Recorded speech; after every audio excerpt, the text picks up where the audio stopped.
Beras lagi, beras.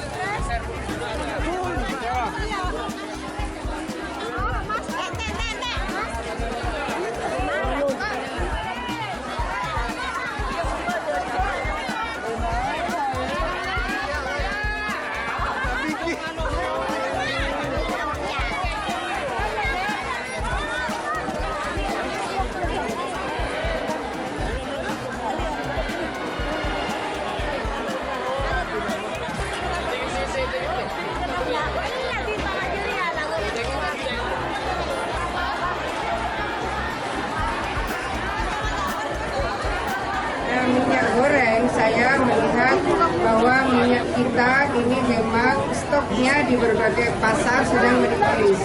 Tetapi produk dari merek minyak goreng yang lain juga tidak mengalami kenaikan harga. Artinya untuk opsi di luar minyak kita, masyarakat masih bisa mengakses apakah minyak curah ataukah minyak kemasan lainnya.